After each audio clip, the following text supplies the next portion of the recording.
सिया राम, जय सिया राम, जय सिया राम। भक्तजनों, आगे की कथा बढ़ाते हुए बताते हैं कि प्रभु श्री राम पूछ रहे हैं मुनि से कि मुझे अब कहाँ ठहरना चाहिए। तो मुनि कहते हैं प्रभु को, हे प्रभु, एक परम मनोहर और पवित्र स्थान है, उसका नाम पंचवटी है। हे प्रभु, आप दंडक वन को पवित्र कीजिए और मुनीश्वर गौतम जी के कठिन श्राप को दूर कीजिए। हे रघुकुल के स्वामी, आप वहां जाकर वास कीजिए, सब मुनियों पर दया कीजिए। तब मुनि की आज्ञा पाकर श्री रामचंद्र जी चले और शीघ्र ही पंचवटी के समीप पहुँचे। वहां गिद्धराज जटायु से भेंट हुई। उसके साथ भली भांति प्रीति दृढ़ करके प्रभु रामचंद्र जी गोदावरी के समीप प्रणकुटी छाकर रहने लगे। श्री रामचंद्र जी ने जब वहाँ वास किया तब मुनि लोग सुखी हो गए और उनका डर दूर हो गया। पर्वत, वन, नदी, तालाब सब शोभायान हो गए। दिनों दिन के वे बहुत से सुहावने लगने लगे और पक्षी और मृगों के झुंड आनंद से रहते थे और भोरे मधुर गुंजार करते हुए सुशोभित है। उस वन की शोभा का वर्णन शेष जी भी नहीं कर सकते, जहाँ साक्षात श्री राम जी विराजमान है। एक बार श्री राम प्रभु सुखपूर्वक बैठे थे। उस समय लक्ष्मण जी ने कपट रहित वचन कहे, हे देव, मनुष्य, मुनि और चराचर के स्वामी, मैं अपने प्रभु के समान आपसे पूछता हूँ। हे देव, समझा कर मुझसे वही कहिए कि जिससे मैं सब छोड़कर आप ही की चरण रज को सेवा करूं। ज्ञान, वैराग्य और माया का निरूपण कीजिए और उस भक्ति कहिए जिससे आप भक्तों पर कृपा करते हैं। हे प्रभु, ईश्वर और जीव का सब भेद समझाकर कहिए जिससे आपके चरणों में मेरी प्रीति हो और सुख, मोह तथा स्नेह दूर हो जाए। श्री राम जी बोले, हे तात, मैं थोड़े ही समय में समझाकर कहता हूँ, तुम मन और चित्त लगा कर सुनो। मैं और मेरा, तू और तेरा, यही माया है जिसने सब जीवों को वश में कर रखा है। इंद्रियों के विषय तक वह जहाँ तक मन जाता है वहाँ तक सब माया जानना। उसके भी दो भेदों को तुम सुनो, एक विद्या और दूसरी अविद्या है। एक दुष्ट और दुखदायक है, इसी के वश होकर जीव संसार रूपी कुएं में गिरता जाता है, और एक जगत को रचती है क्योंकि गुण उसके अधीन है और वह ईश्वर में प्रेरित है, उसमें अपना कुछ भी बल नहीं है। ज्ञान वह है जहाँ मान आदि एक भी दोष नहीं है और सब में समान रूप से ब्रह्म को देखते हैं। तात, उसी ही परम वैराग्यवान कहना चाहिए जो सब सिद्धियों और तीनों गुणों को तृण के समान त्याग देता है। जो माया, ईश्वर और शम को नहीं जानता उसको जीव कहना चाहिए। जो बंधन और मोक्ष देने वाला है, सबसे परे और माया का प्रेरक है, वही ईश्वर है। और धर्म से वैराग्य और योग से ज्ञान होता है। ज्ञान मोक्ष को देने वाला है, ऐसा वेदों ने कहा है। भाई, जिससे मैं शीघ्र प्रसन्न हो जाऊं वही मेरी भक्ति है जो भक्तों को सुख देने वाली है। यह भक्ति संतर्त है, उसे दूसरे का सहारा नहीं है। ज्ञान विज्ञान उसके अधीन है। हे लक्ष्मण, भक्ति उपमा रहित और सुख की जड़ है। वह तब ही मिलती है जब संत जन अनुकूल होते हैं। अब भक्ति के साधन वर्णन करता हूँ जिनसे प्राणी मुझे सहज ही पा लेता है। पहले तो ब्राह्मणों के चरणों में अधिक प्रीति हो, वेद की रीति से अपने धर्म में लगा रहे। फिर इसे विषयों के वैराग्य होता है, तब मेरे धर्म में प्रेम उत्पन्न होता है। स्वर्ण आदि नव भक्तियाँ दृढ़ हो जाती हैं और मन में मेरी लीलाओं में बड़ी प्रीति हो जाती है। जिसका संतों के चरणों में अधिक प्रेम हो, मन, क्रम और वचन से भजन करने का पक्का नेम हो, गुण, माता पिता, भाई, स्वामी तथा देवता सब कुछ मुझ ही को जाने और दृढ़ता से मेरी सेवा करे। मेरे गुण गाते हुए जिसका शरीर रोमांचित हो जाए, वाणी गदगद हो जाए, आंसू बहने लगे, काम, अभिमान व पाखंड आदि जिसके चित्त में न हो, हे तात, उसके वश में मैं सदा रहता हूँ। जो वचन, कर्म और मन से मेरी शरण में रहते हैं और निष्काम होकर मेरा ही भजन किया करते हैं, उनके कमल रूपी हृदय में मैं सदा विश्राम करता हूँ। लक्ष्मण जी ने इस भक्ति योग को सुनकर बहुत ही सुख पाया। उन्होंने प्रभु के चरणों में सिर नवाया। इस प्रकार वैराग्य, ज्ञान और नीति के गुणों की चर्चा करते हुए कुछ दिन बीत गए। रावण को एक बहन शूर्पणखा नाम की राक्षसी नागिन के समान दुष्ट हृदय वाली भयावनी थी। एक बार वह पंचवटी में आई और दोनों राजकुमारों को देखकर व्याकुल हो गई। और काकभूषणी जी कहते हैं, हे गरुड़ भाई, पिता पुत्र आदि क्यों न हो, मनोहर पुष्प को देखकर शूर्पणखा जैसी स्त्री व्याकुल हो जाती है, अपने मन को रोक नहीं सकती, जैसे सूर्यकांत मणि सूर्य को देखकर पिघल जाती है। बहुत सुंदर रूप देखकर रामचंद्र जी के पास आई, बहुत मुस्कुरा कर वचन से बोली, तुम्हारे समान कोई पुरुष नहीं है, न मेरे समान दूसरी कोई स्त्री। विधाता ने यह संयोग विचार कर रचा है, मेरे योग्य पुरुष संसार में नहीं, मैंने तीनों लोकों में ढूंढ कर देखा है। इसी से अब तक मैं कंवारी हूँ और अब तुमको देखकर मन कुछ माना है। सीता जी की ओर देखकर प्रभु ने कहा, हमारा छोटा भाई कुमार है। और यह सुनकर लक्ष्मण जी के पास गई। लक्ष्मण जी ने उसे शत्रु की बहन जानकर और प्रभु रामचंद्र जी की ओर देखकर कोमल वचन कहे, हे सुंदरी सुनो, मैं तो उनका सेवक हूँ, पराधीन के पास तुम्हें सुख न होगा।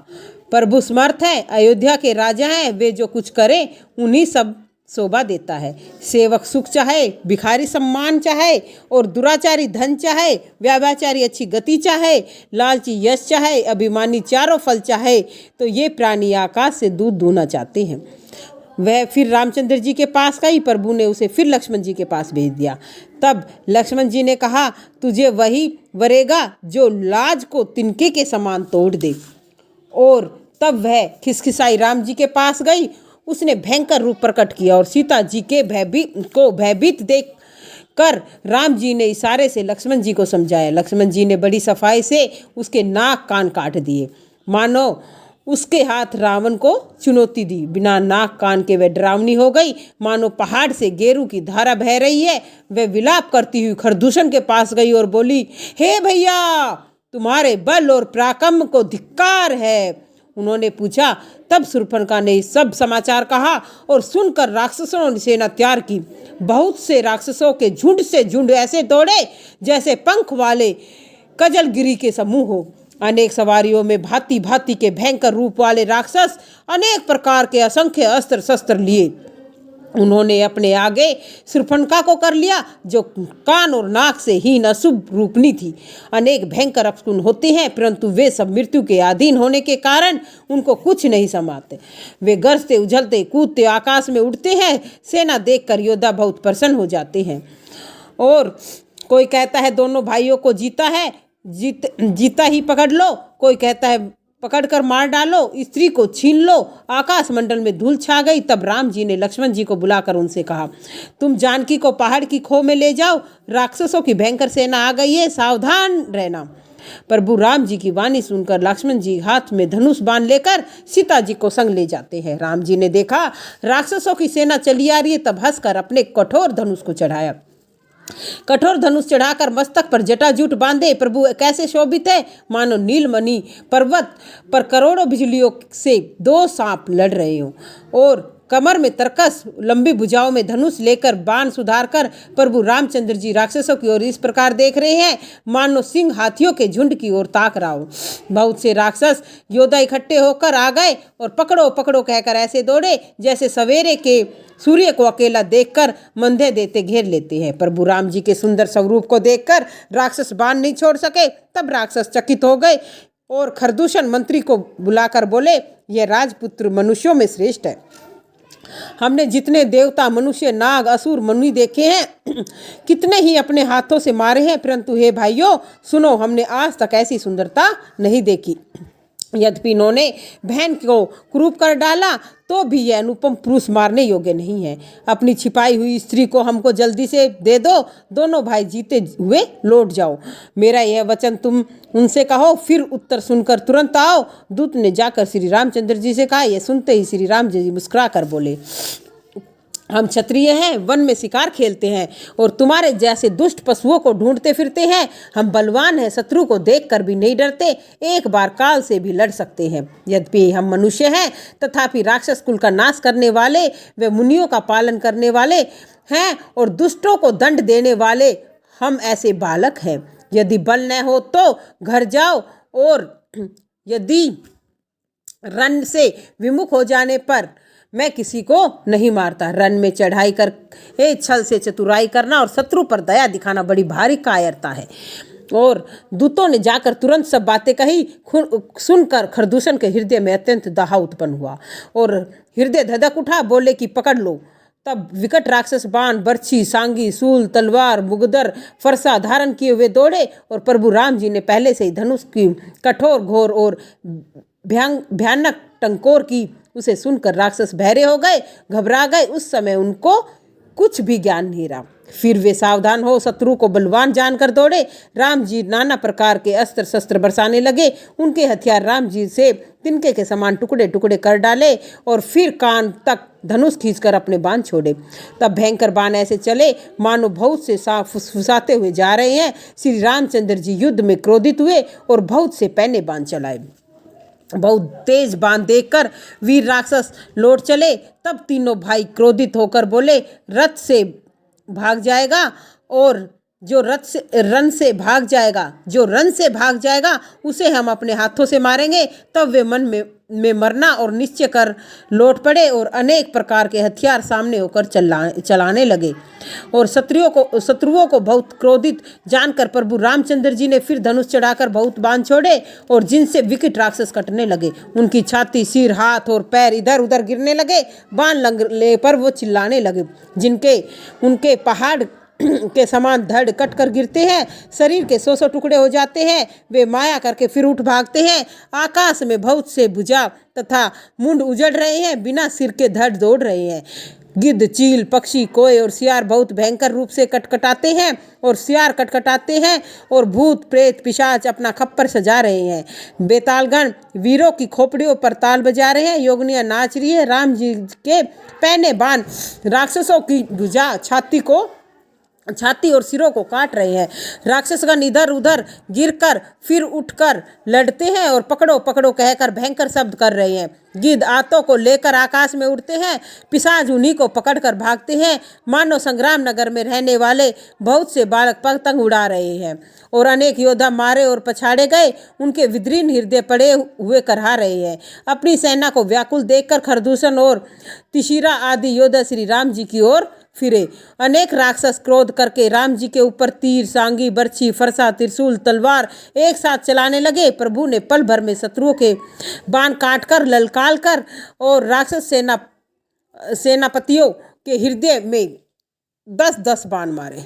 योद्धा पृथ्वी पर गिरते हैं, फिर उठ लड़ते हैं, परंतु मरते नहीं। बहुत ही माया रचते हैं और 18,000 राक्षस और अकेले श्री रघुनाथ जी को देखकर देवता डर गए।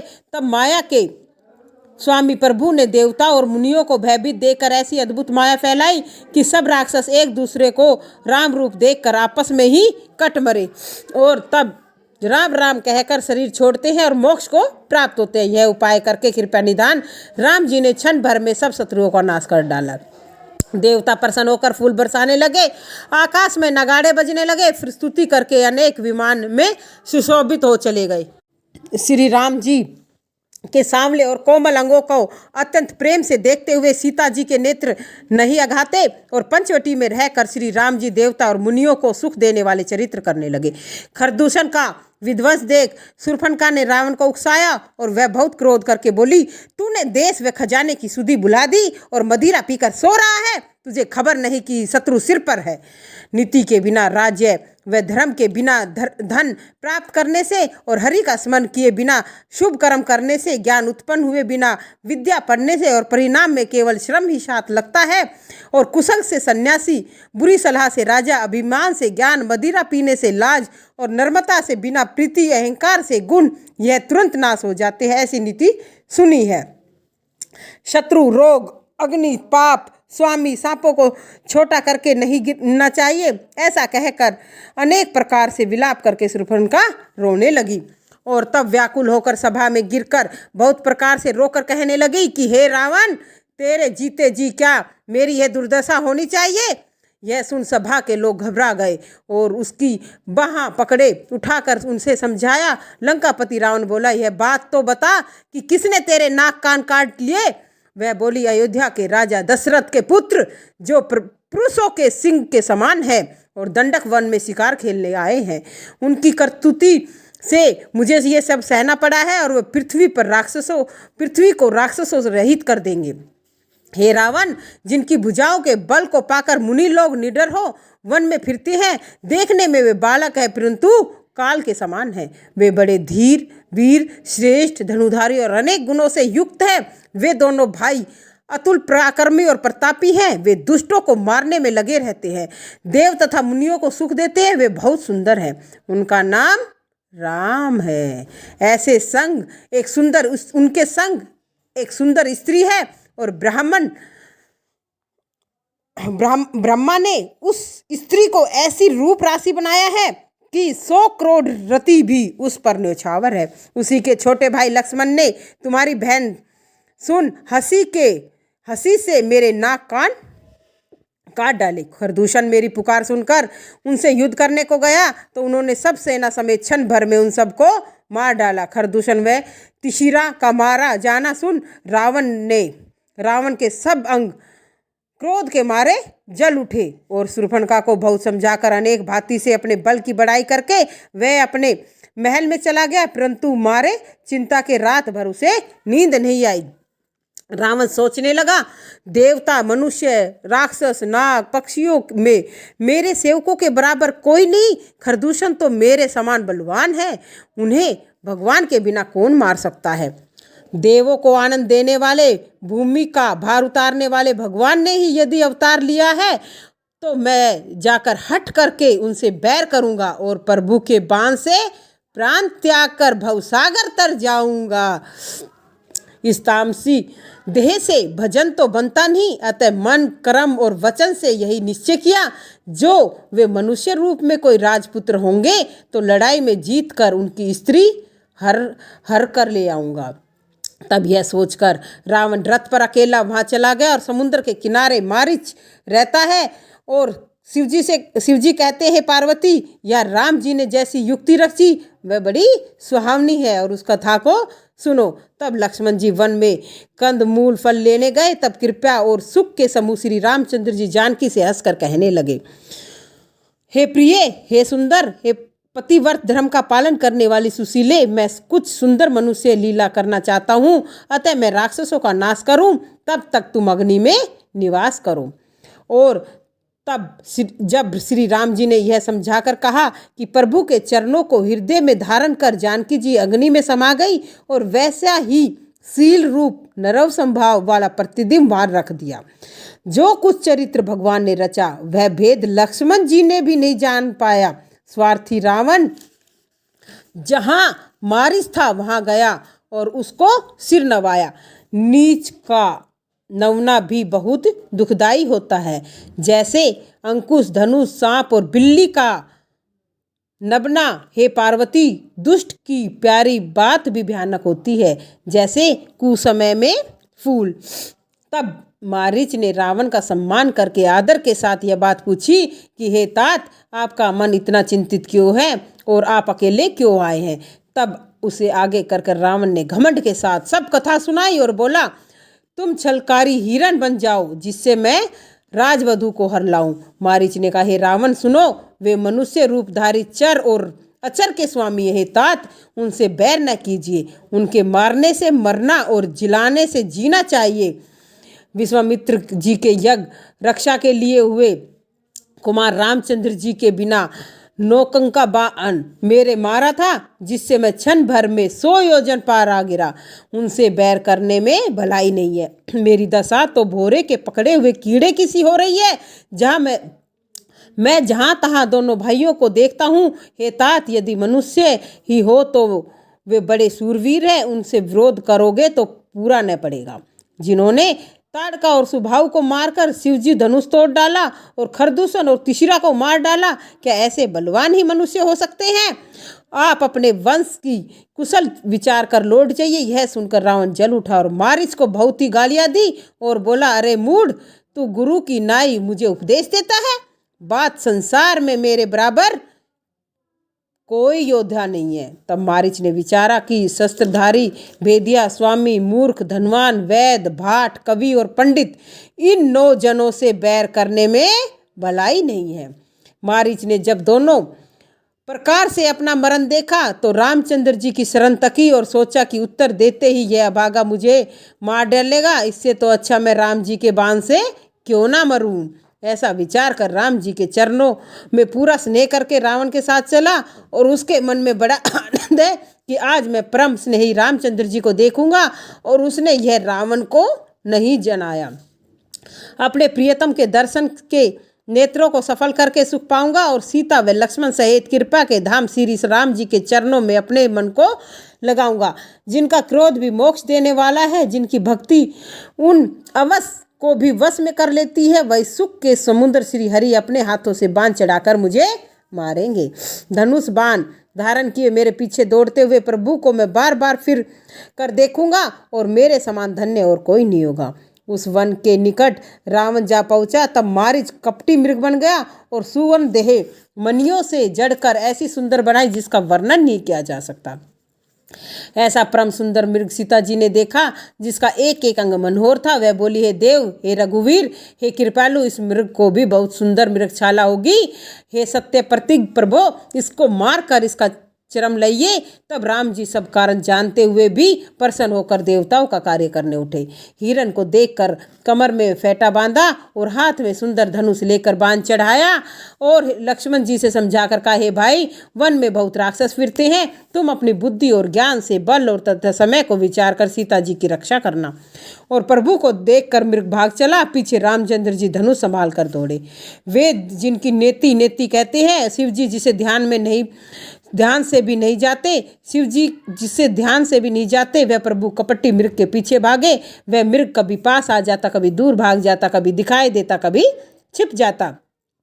इस प्रकार दिखाई देता हुआ, छिपता हुआ, बहुत से छल करता हुआ प्रभु को दूर ले गया और श्री राम जी ने तक कर उसे ऐसा पैना बाण मारा, उसे लगते ही जोर से चिल्लाकर धरती पर गिर पड़ा। पहले तो लक्ष्मण जी का नाम लेकर उसके पीछे मन में राम जी का स्मरण किया और प्राण त्यागते समय मारीच ने अपना राक्षस शरीर प्रकट किया और प्रेम के साथ श्री राम जी को जपा और आंतरिक प्रेम और पहचान सुजान राम जी ने जो गति मुनियों को दुर्लभ है वह उसको दे दी। इस प्रकार भक्त जनों, आज की कथा का विश्राम यही करते हैं।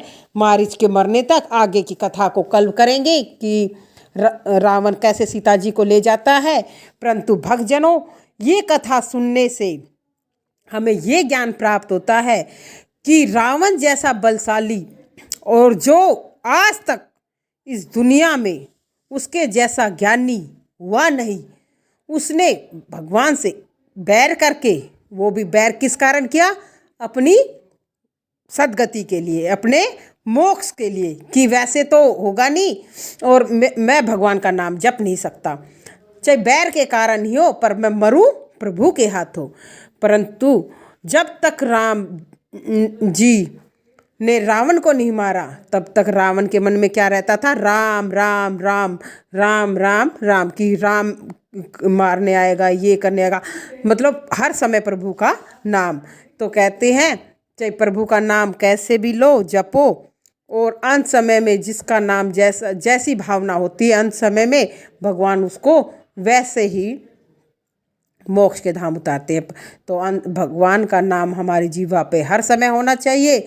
ऐसे ही मारीच जो भगवान के हाथों मरना चाहते थे कि दुष्ट से मरने से अच्छा है भगवान के हाथों मरना, ऐसे ही भक्तजनों, कथा का भाव यही है कि हम मरे परंतु काम ऐसा करें कि दुनिया याद करे, हमारे मरने के बाद भी हमें याद करे। और अच्छा कर्म करेंगे तो 100 लोग याद करेंगे, और बुरा कर्म करेंगे तो उसके बाद 100 गालियाँ ही देंगे कि यह तो बुरा था, ठीक रहा, चला गया। तो इसलिए भगवत प्रेमियों, कथा प्रेमियों, अपने जीवन को भी हमें सुधारने की आवश्यकता है और प्रभु के चरणों में अपना मन लगाएं। इसी के साथ जय सिया राम, जय सिया राम, जय सिया राम।